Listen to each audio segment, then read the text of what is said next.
They told her no one should go near Dryvale Mine after sundown. The locals didn't say it with fear, they said it with memory, like people who had seen too much to bother warning anyone anymore. When Claire Turner arrived in Nevada for her documentary project, she thought it was all ghost town folklore, stories miners told to keep kids out of dangerous shafts. But the moment she stepped into Dryvale, she felt the air change. The silence wasn't empty. It was listening. The town had died in 1956 after a cave-in sealed the main tunnel and took 37 men with it.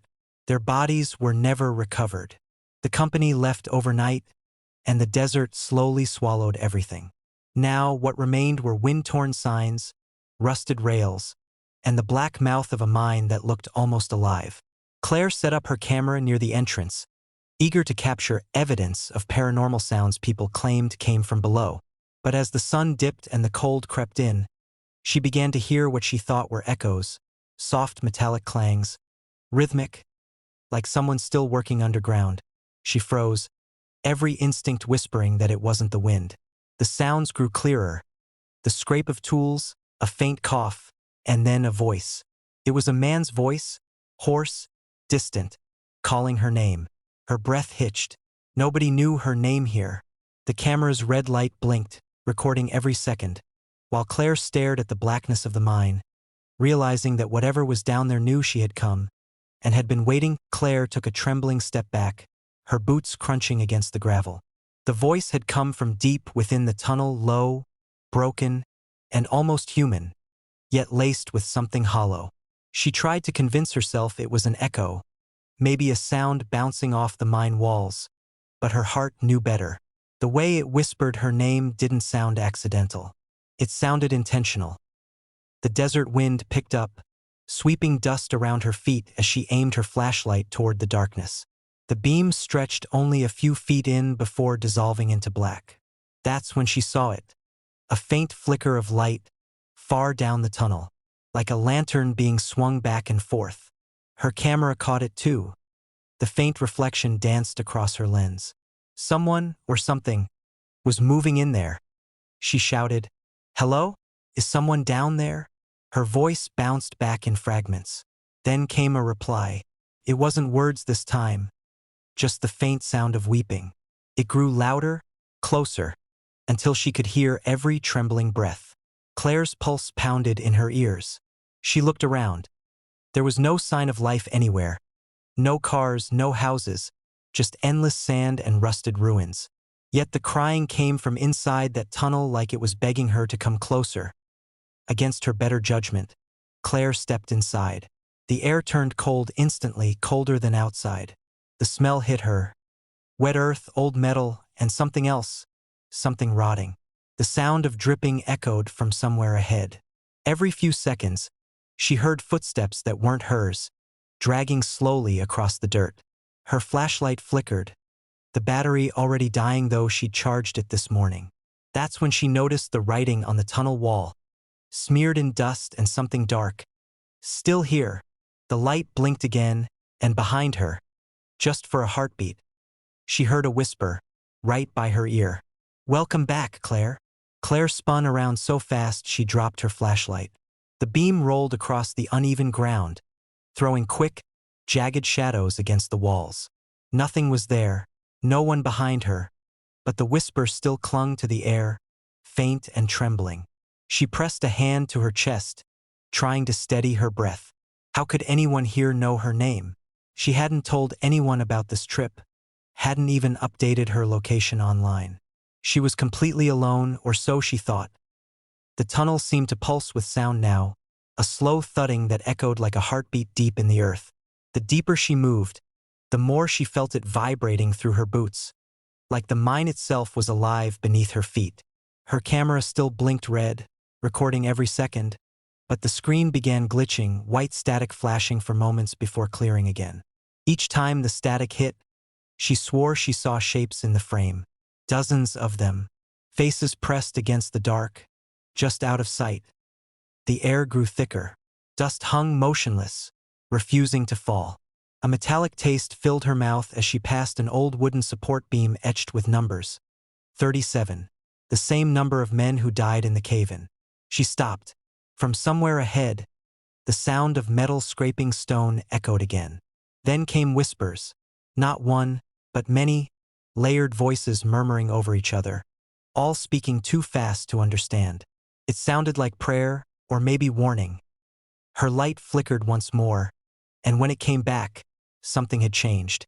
The tunnel walls were different now, lined with helmets, still attached to skulls, fused into the rock. She stumbled backward in horror, her foot catching a rail, and fell hard. The camera slid from her hand, its lens turning toward the darkness. Through the viewfinder, she saw movement. A man standing far down the tunnel, his head bowed, his arms slowly raising. As if beckoning her forward, Claire froze, her back pressed against the cold stone. The man didn't move, but the light from her fallen flashlight glinted faintly on something metallic in his hand. A miner's lantern, old and rusted, yet somehow still burning. Its flame flickered weakly, illuminating his outline. A helmet crushed inward, skin pale like clay, clothes torn and stiff with age. He wasn't breathing. He wasn't supposed to be standing at all. She whispered, "Who are you?" But her voice barely left her throat.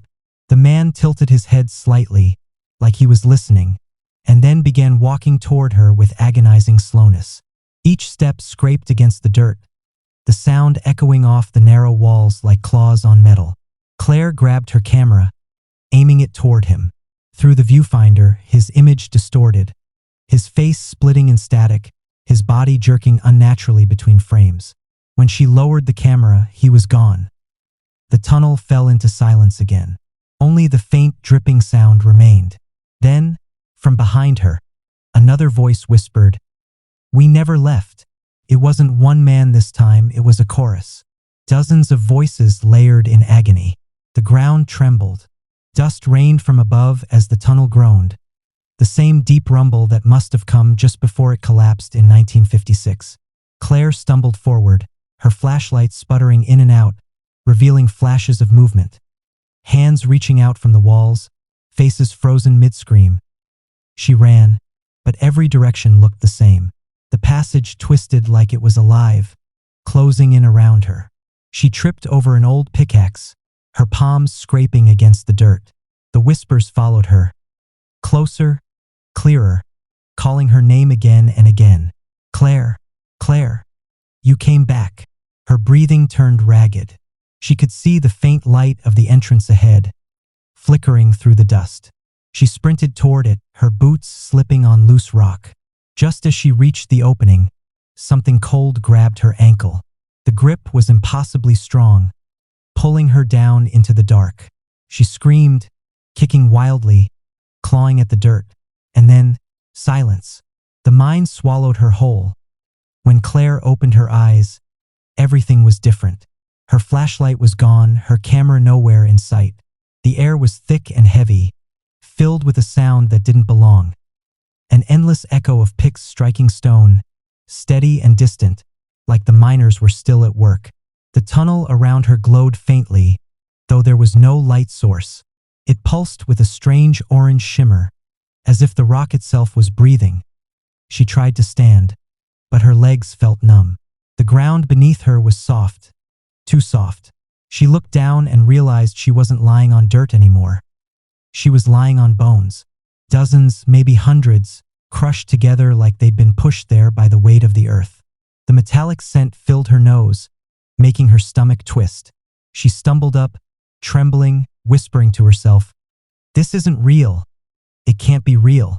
But it was, because as she turned, she saw them. Figures in the dark, standing shoulder to shoulder, faces pale, hollow-eyed, wearing rusted mining helmets that still glowed with faint orange fire. 37 of them, the lost workers of Dryvale. Their eyes followed her every move, but none of them spoke. None, except one, his face half-crushed, his voice broken like gravel. "You shouldn't have come here," he rasped. Claire backed away, tears welling up. "I just wanted to tell your story," she whispered. The man's head twitched. "Then you'll join it." The sound erupted again. Rock cracking, screams echoing from every direction. The ground began to sink beneath her feet, the walls trembling violently. She turned to run, but the miners began to move too slow, dragging steps, surrounding her, their lanterns flickering like dying stars. One by one, their faces started to crumble into ash, drifting toward her like smoke, whispering in unison, "Stay with us." The tunnel collapsed with a deafening roar. Dust filled her lungs. Her last scream was cut short as everything went black. 3 days later, search teams found her camera just outside the mine entrance, still recording. The last frame showed the dark tunnel, and a woman's faint shadow standing deep inside, motionless, holding a lantern that hadn't existed since 1956.